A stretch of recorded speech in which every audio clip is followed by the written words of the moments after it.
What up, socialites, and welcome back to the Social Studies Podcast with me, Joe Dombrowski. And me, Gaspare Randazzo. Heads up, heads up, heads up. I'm getting ready to go back on tour. I'm going to be coming to, starting in September, Irvine, San Jose, Sacramento, Charleston, Charlotte, Boston, New York, Winnipeg, Atlantic City, Newark, Portland, Maine, Toronto, Chicago, and Atlanta. Also, My Straight Friends, the show where me and my buddy Richie Armani chit-chat with straight comedians about gay culture. We'll be at the Comedy Store every first Wednesday of the month starting August 7th. Get your tickets for that at the Comedy Store. Get your tickets to see me on tour at thejoedombrowski.com. What you got going on?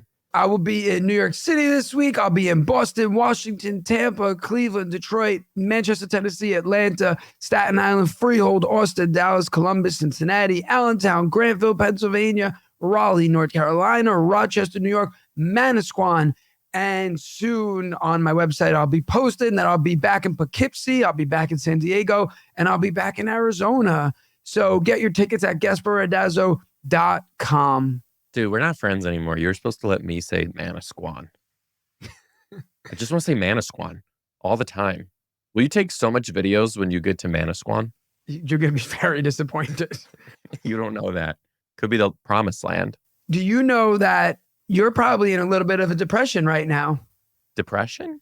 Yeah. How does it feel to know that you've poured 13 years of your life into comedy? You've worked so hard. You've built this brand. You've built this following. You've built this amazing tour schedule where you sell out and have screaming fans all over the world, only to be out-followered by the Hawk 2 girl in 4 days. She is now at 1.2 million followers on Instagram. I'm assuming she never got back to you. Never got back to me. Nor will she probably ever, as she continues to skyrocket above us. You know what? I would talk to you about my feelings about that, but why talk to you when I can call a professional at BetterHelp? That's right. Just kidding. Okay, listen, you guys, listen. You can use your phone from Mint Mobile. You guys, here's the tea. She didn't get back to me. That's fine. No, we're over it. There are concerns. People think that she's an industry plant because of how much it, like, there's exploding and then there's Hawk 2. Yeah, like Chocolate Rain exploded onto the scene. Remember him? But didn't do anything. Do I remember him? That was peak internet. No, that was the start. He's like one of the first start YouTubers. He's like one of the first big viral videos. There we go. There's this era. This was like the height of YouTube virality. There was Chocolate Rain. There was Leave Britney Alone. There was Scarlet Takes a Tumble. Grape Ladies. Damn, Daniel, back at it again with the white vans. That was even towards the end of that was like Vine. But yeah. All right. Anyway. No, good for her. I've actually good for her. My friends met her. They hosted a party. To, like, her thing. Yeah. They were like the host of it. They like run a podcast and they were the host of an event that she was at in Florida. They said she was very nice, very sweet, down to earth. She does seem very nice and very cool. I actually, I watch all her stuff. Her Pookie's. She's like great. I think here's the thing. Wait, who is Pookie? Is Pookie real? No, Pookie's like her word for like you. But why'd you say I love you forever, Pookie? Oh, like I love you, just whoever like that person Pookie, was. Like I'll call you Pookie, I'll call you Pookie. Yeah. Yeah, I got you. All right. She's got it. She's got what it takes, I think. We'll see what happens. She's doing stand-up now, so it's good. She just sold out the Dome in California. What's that called? Anyway, the Dome in California. Speaking of Hollywood Dome, Joseph, this weekend I was in... Speaking of Dome. I don't get it. Listen, guys, we're sorry about last week's episode. We heard it made a lot of you squirm. We heard it made a lot of people squirm while listening to us talk about tick dick. Yo, I fell down a rabbit hole. Shocking. Are you familiar with glitter? Like the controversy? That they use it in the military? Well, there's facts here. No one actually knows where glitter comes from. And there's only two major manufacturers of glitter in the world. And neither of them will say what glitter is, where it comes from. And they also won't even categorize glitter as like what industry their buyers are in. But do you know that the world's largest glitter purchaser is the United States military? Yeah, I think it's a tracking thing.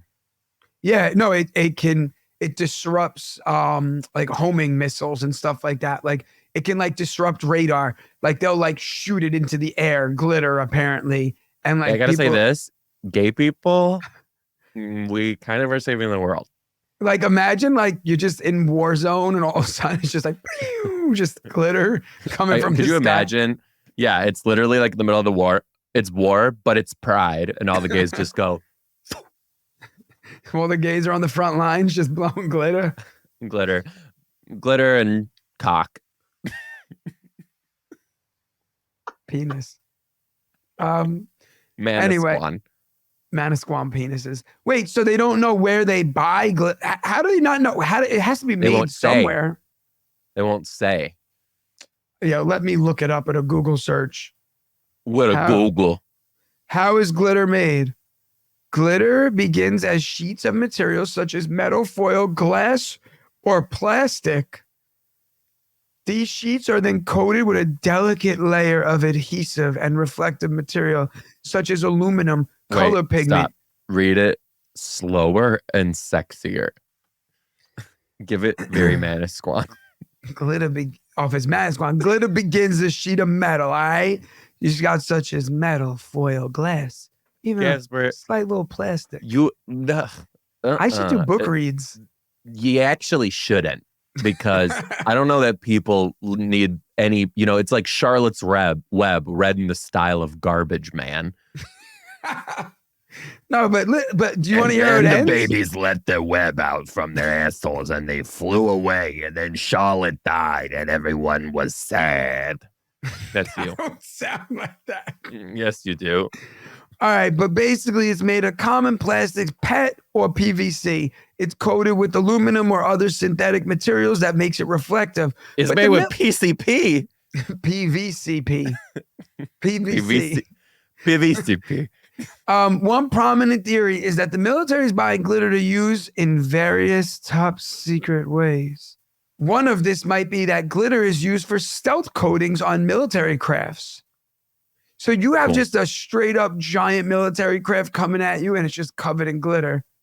How would you read that romantically, Joseph? I want to hear you read. Like, what would be a romance novel read of how glitter is made? It's not like it's a sexy topic. This would be it. Here we go. I'm going to close my eyes so I can visualize it.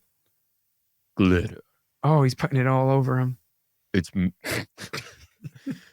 made by coating a thin sheet of material with reflective materials and adhesives. I'm skeeving myself out. You sound like you're tied up in the back of a basement truck. I don't know. Those words didn't even combine. A basement truck. Fuck it. Move on. All right. Listen, I was in LA this week, Joe. I got to tell you something that happened. So I was in LA. Yeah. Went to the Netflix building just for lunch, right? Hung out, whatever. First off, let me tell you something pretty cool. In the Netflix building, pretty much every show they have or have done, there's little like mementos of them around the building. Yeah, I saw this in your thing. Yeah, that was just like the major ones, but like even little things like I don't know, give me a show, any show that's on Netflix. Squid Games.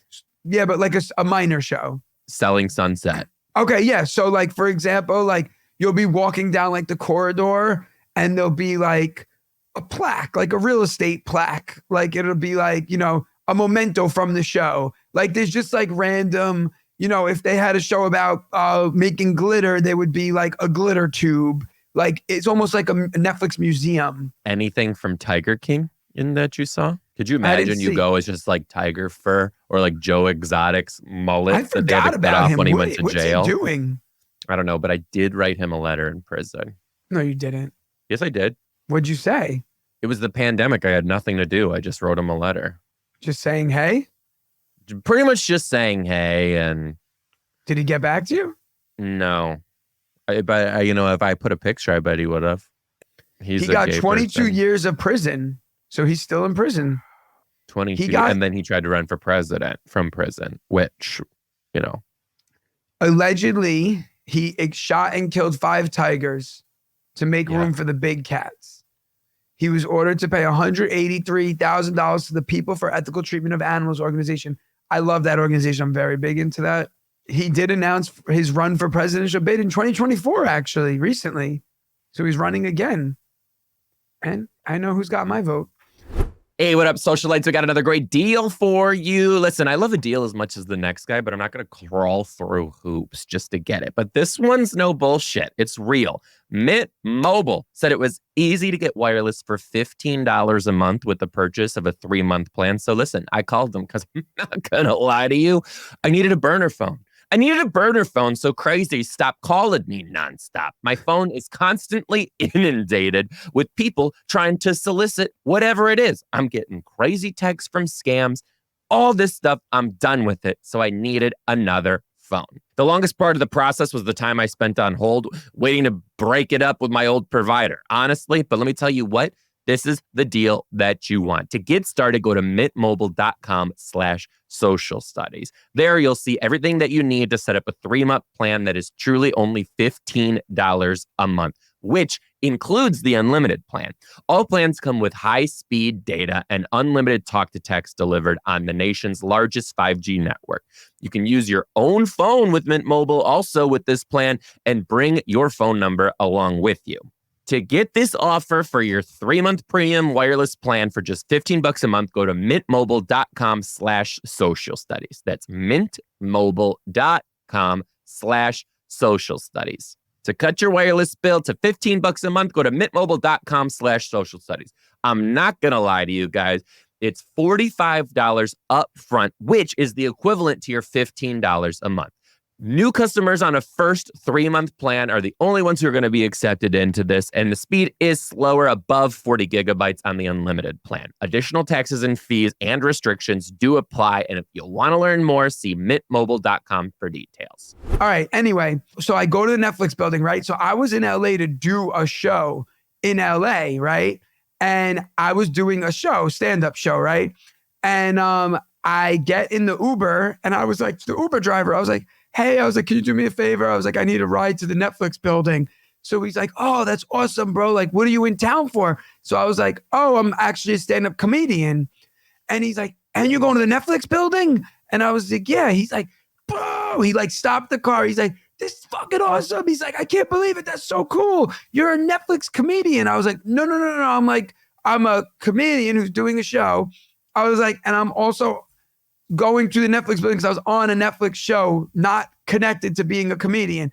So he's like hyping the shit out of me. He's like playing like Gasolina in the car. Like while we were driving there, he was like yelling like that he was all excited.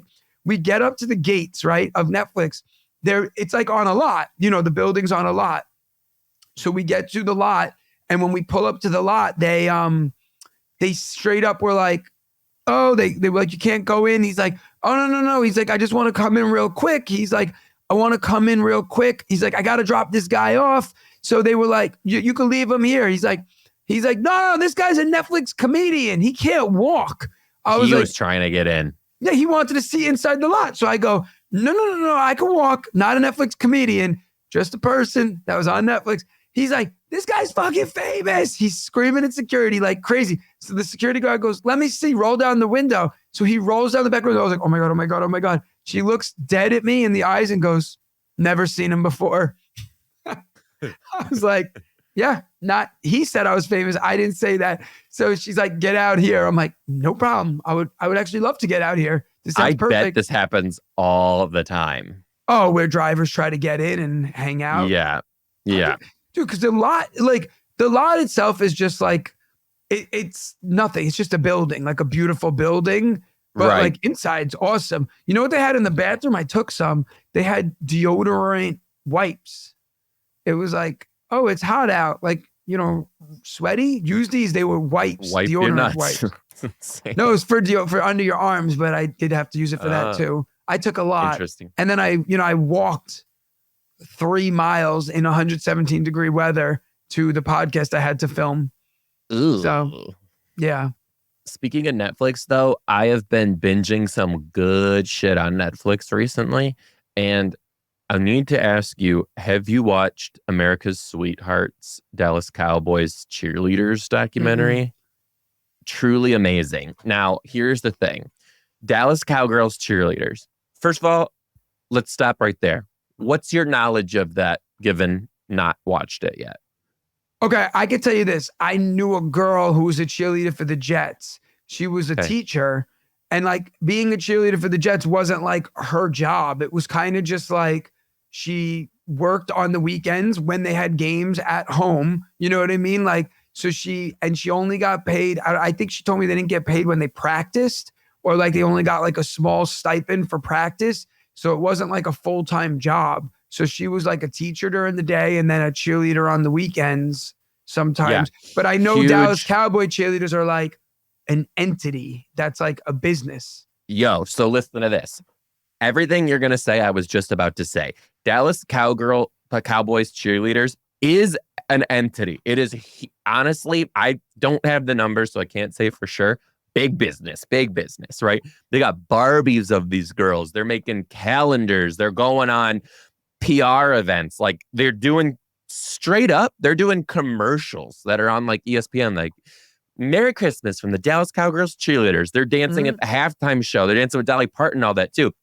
But same with the Jets. They make fucking peasants change. They have full-time jobs. One girl's an orthodontist. Another girl's like a nurse. Like half of them work in medical sales. There's a select few who don't have jobs. One girl's a florist. Like they legit have a job and have to do this. But I can't get over this. These girls are like insanely talented, right? To the point where I feel like they could use their dance skills and do some sort of dance that actually like brings them money, like the Joffrey Ballet or be a Rockette. I don't know, something that's like but they don't make a ton of money either. Job as a dance. Rockettes, I don't think make a lot. Really? Yeah, I knew a girl who was a Rockette too. And she didn't make a lot? I don't think it was her full-time job. I thought being a Rockette would have been like being a Broadway performer, you know? Because they have the show and all that, like the Rockettes show at Radio City and all that. How much do the Rockettes make? $21 an hour. What the fuck is happening? Many of the Rockettes are professional dancers and or actors, so they stay busy throughout the year. A lot of them do charity work, visiting children's hospitals, supporting the troops, benefit shows. Yeah, they receive it's like a status thing. $1,400 to $1,500 a week. Whoa. So they make $36,000 to $40,000 annually, and they only perform seasonally. What's going on? Yeah. And you have to retire in your late 20s. Okay, so here's the thing, though. But the cheerleaders on Dallas Cowgirls, that one really got me. Because there's a lot of money in sports being made. The money in sports is like uncomprehendable. Right. Since the money, I cannot comprehend how much money that is. How is it that these girls who are making a significant impact on the entire culture of the team and of the organization are not getting, like, if the girls weren't there, there would be no team. If there was no team, they couldn't have these dancers for things like the halftime shows and the Christmas thing and the parade, and like all the PR they do and all the public relations and all the community service they do. They wouldn't be able to do that with those girls. The calendar, the money that's made from that, like, and they're not getting paid. It's just kind of, or they are getting paid, just like not a lot. It's just kind of like wild to me to watch them work full-time hours and make part-time money. But yeah, I mean, so like a former student of mine is a Brooklyn Nets cheerleader or a dancer for the Brooklyn Nets. But like she came up and visited and she was like, yeah, it's just a side job. Like, you know, but like she's at every game, home game. So that's 41 games. You have to be there. They practice a few times a week. You know what I mean? But she's like, it's a status thing in a way, you know, like all of these girls are trying to be, you know, like she danced, like, I think for like Drake once, like, so it's like you can get discovered, like, you know what I mean? Like more people are seeing you and it's a cool gig, but I don't think she's like living rich. And I know she's not, you know what I mean? Like she's trying to be an actress. She's like in school, like, and she dances for the Nets, you know? So it's like a cool thing for sure. But like if the Rockettes are only making 40,000 for the whole year, it's kind of like wild, right? What is the hardest part of being a Rockette? The most challenging part of being a Rockette is the energy it takes. They do about 4 to 5 shows a day. There's a lot of public relations events on those days. Some days you end up working roughly 19 hours. There's in the Dallas Cowgirls cheerleaders, there's this one girl who she auditioned the first year, she got cut. She had auditioned the second year, made it to the day before the first game and got cut. And now she was like, fuck it. And she cheers for the Miami Dolphins. Good. But like, and she's a former Laker girl. But that's the thing. Like you aspire to be a Dallas Cowboy cheerleader. That's like the pinnacle of cheerleading. I mean, I guess, right? How much do they make a year? Do they talk about it on the show? They don't exactly say the number, but one of the girls says, I make about as much as a Chick-fil-A worker. Yeah, like, I don't know. I don't know. How much do the Dallas cheerleaders make? $15 to $20 an hour? Just wild. I don't know. It's kind of crazy. However, I will say this. It did make me want to be a Dallas Cowgirl cheerleader. They are the, I remember as a kid, like those were like the ones that like you could buy the posters of and stuff. I know. That's what you used to get. Here's the thing though. And I don't know that it would be the same without like the Netflix hype of it all and all that. Right. But these girls now from the Netflix thing are now all getting huge followings and they're like plugging product and stuff. All right. Well, good for them though. I mean, no, absolutely good for them, because if they're not paying you for the work you're doing, at least you can double down on this side thing and make up for some of that. Right. That's what I think. Okay. So isn't this happening with like college sports right now too? Dude, college sports right now, they're about to start paying the athletes. Yeah, I thought I heard that. So like, here's my feelings on this. So, all right, forever, just for those of you who don't know, for a long time, college athletes weren't allowed to make any money, right? They weren't allowed to get paid. They weren't allowed to do like stuff like that. I think there was like borderline endorsement stuff, but they weren't allowed to get paid. Do you know who Johnny Manziel is? No. Johnny Manziel was a football player. They called him Johnny Football, right? In college, he was like a god, right? He was like the best player ever in Texas. He was a quarterback, good looking, young, right? And he was bringing in like multi millions of dollars to the Texas football team, right? The college team. Johnny Manziel goes to Florida and like on vacation, and this guy's like, yo, Johnny, I'll give you like 30 grand to sign 100 footballs right now. It's illegal for college athletes to take any money from anybody. They can't like sign stuff. They can't sell stuff. But the argument is like, well, the college is selling his jersey and making money. The college, he's playing well and they're getting people in the seats. But the college's argument was, we're paying your tuition. We're giving you a stipend to eat every day. We're giving you a degree. You know what I mean? So it like works both ways. But like if they sell his jersey and make $50 million off his jersey and they're giving him a $50,000 tuition, who's really, winning? Anyway, so Johnny Manziel he's like, all right, cool, 30 grand. Like he was 18 years old. So he signs a bunch of footballs. Some guy stops him and he's like, dude, how much did they pay you for that? And he's like, 30 grand. He's like, dude, I would have gave you 70.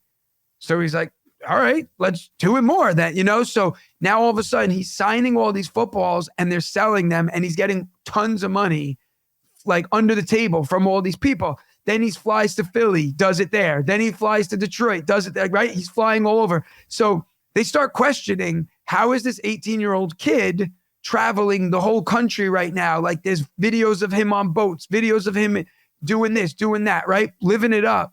So his friend is like, dude, I got a good idea. Let's tell everybody your grandfather was an oil like maverick, right? And get your grandfather to co-sign on this story that he just is funding your lifestyle. So he comes out, he's like, yeah, my grandpa gave me all his money. He's a big oil tycoon. They interview grandpa. He's like, yeah, I just want my grandson to live his best life.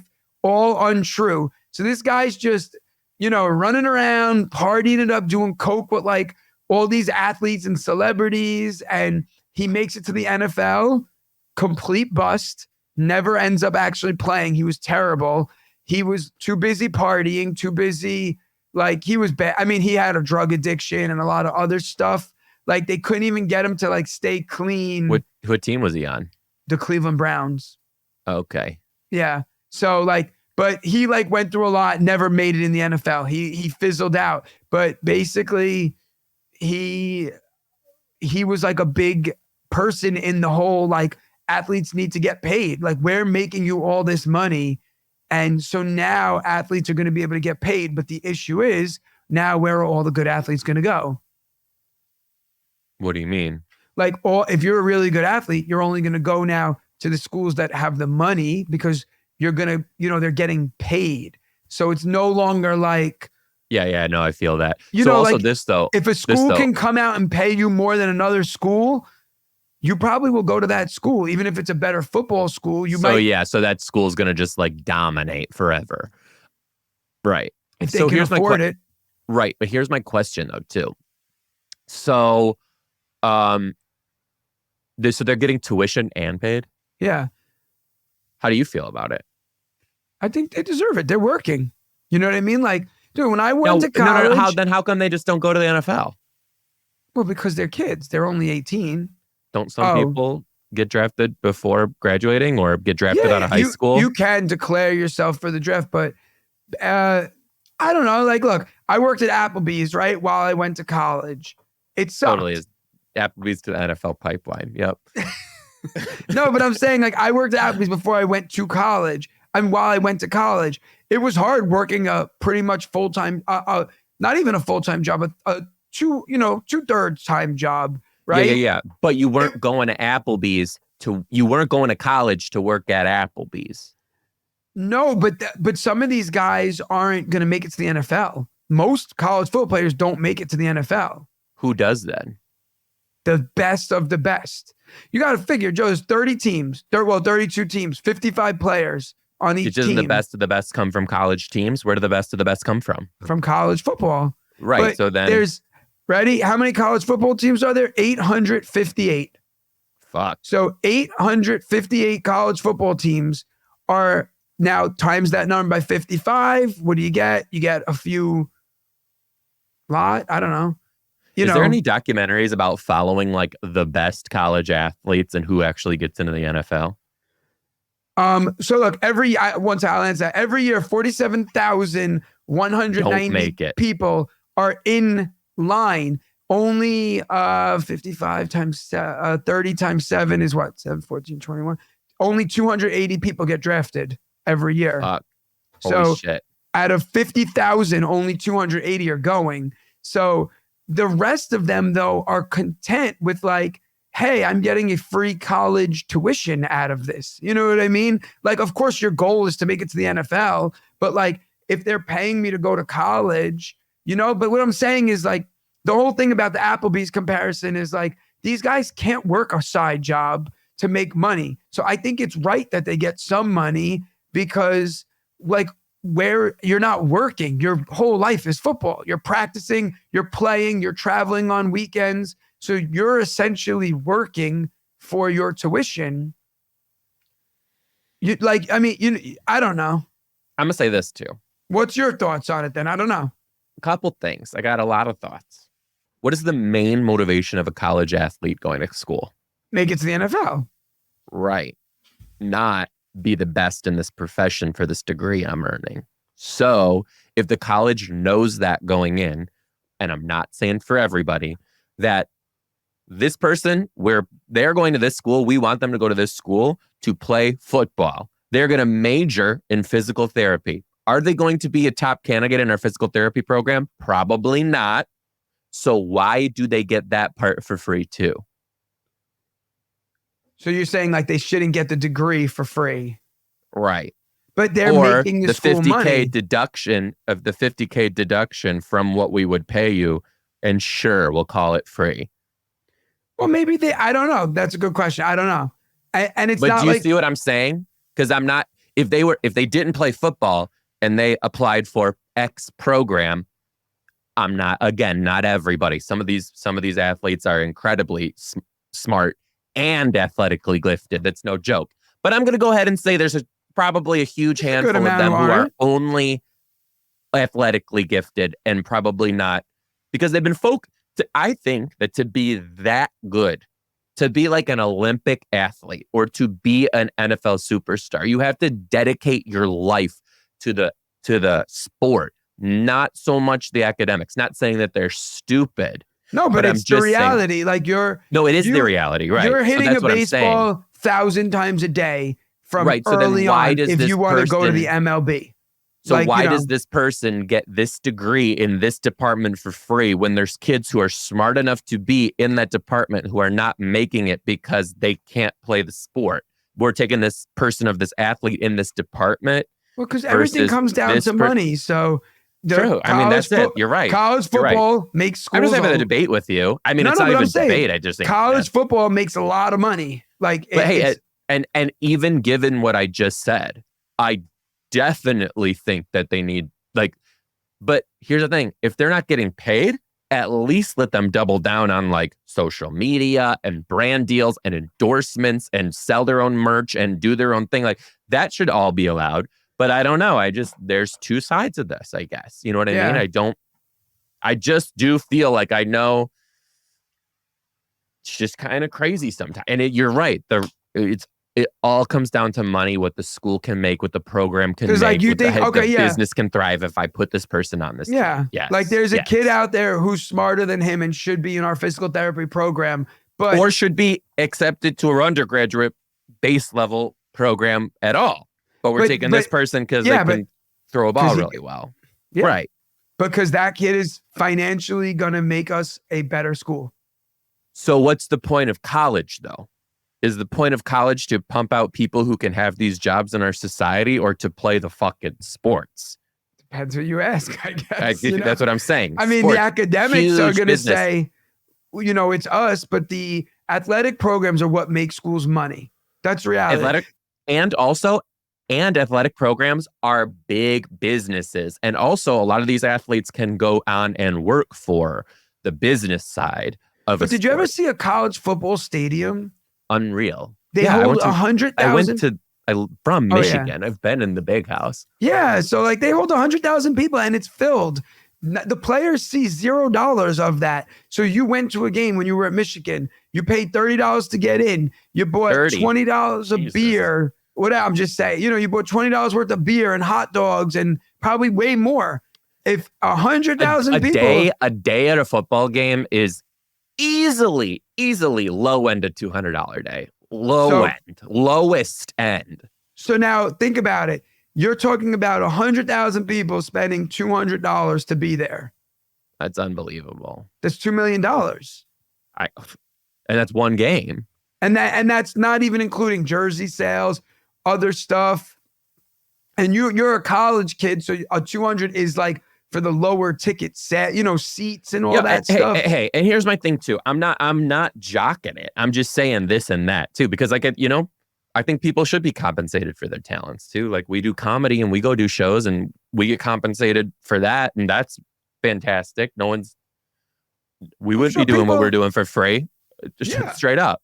And that's the thing, so why does anyone have to? And you could argue, people argue, well, athletes shouldn't make a lot of money anyway, or entertainers, they're doing something fun. Oh, I wish I could throw a ball around for $100 million. Well, yeah, of course. That's jealousy, though. But I was going to say, number one, I'm not good enough to do it. like, I'm not better than Aaron Rodgers, so I can't be mad at Aaron Rodgers that he makes $500 million and I don't. And number two, my job doesn't make a lot of money for other people. So like Aaron Rodgers is being compensated for making money for a lot of people.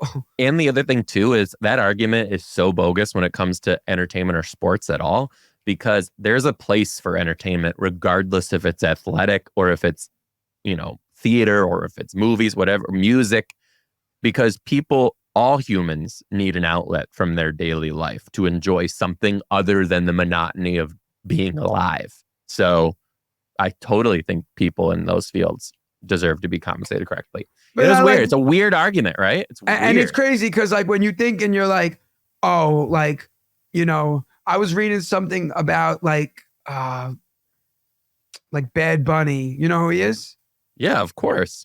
So like Bad Bunny, they were saying something about like how much money he's making and this and that. And it's like, well, yes. Is he making a lot of money? Sure. But at the end of the day, well, it doesn't matter if it's Bad Bunny, if it's Taylor Swift. At the end of the day, as much money as they're making, the people who are paying her to be there are also making a fortune.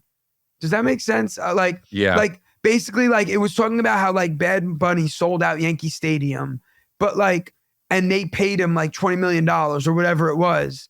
But like Yankee Stadium probably made $50 million with Bad Bunny being there. So they actually gave him a small amount compared to what they made.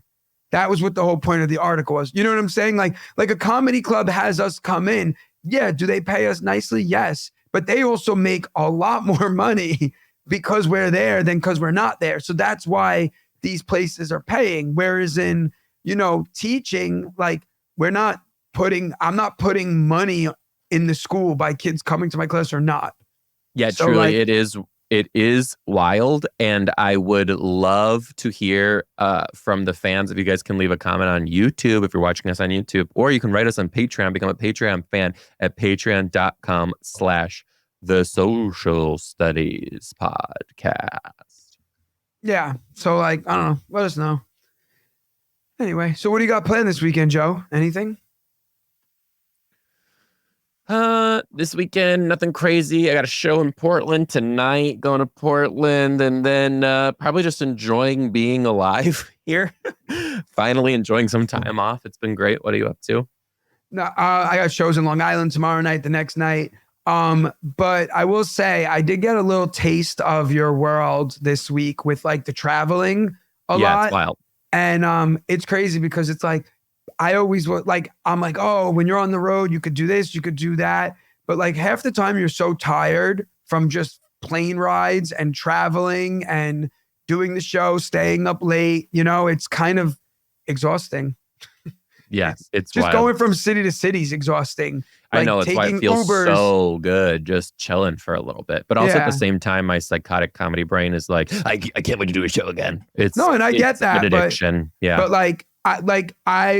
I had the show in LA, which was, oh, by the way, Tolu came to my show. Those of you who watched The Trust, Tolu came to my show. We had a great time. We hung out after. She was just on Perfect Match. For those of you who watch Perfect Match, just hanging out with her and picking her brain about like, you know, being on another show. It was interesting. You know what I mean? It was just like crazy how she's like, you know, now like people, it was funny. We were in the parking lot. We were going to her car because she drove there. And a car like slammed on their brakes and they go, oh my God, it's Tolu from Perfect Match. She's like, I loved you on The Trust and now I love you on Perfect Match. And I was like, hi, I was on The Trust too. I was like waving. I was like, I was on that show too. And she's like, oh yeah, you were there too. I remember you. But you're not Tolu. So that, all right. But it was cool, you know, and then we filmed some videos together, hung out. It was a good time. But I will say it is fun going to like a city like LA because like there's a lot of people that like you especially, but like me as well, that like, you know, because when you go to a city where you don't know anybody, like after a show, you're just kind of like by yourself again. So it was like fun to see like, you're always by yourself. It's so wild. But I'm saying like, it was fun to like see familiar faces, like after the show, like to go out and eat and hang out with her and just like not be just like alone in your hotel by yourself at night, you know? So yeah, it was cool. Hey guys, thanks so much for tuning into the Social Studies Podcast. We love you. Send your wild emails. We're lacking some emails. Yeah, we need some emails. Send emails about wild ass shit that's been going on in your life. The Social Studies Podcast at gmail.com. We love you guys so much, and we'll see you next week. Yeah, send emails because next week's going to be an emails only episode. Bye, guys. Bye.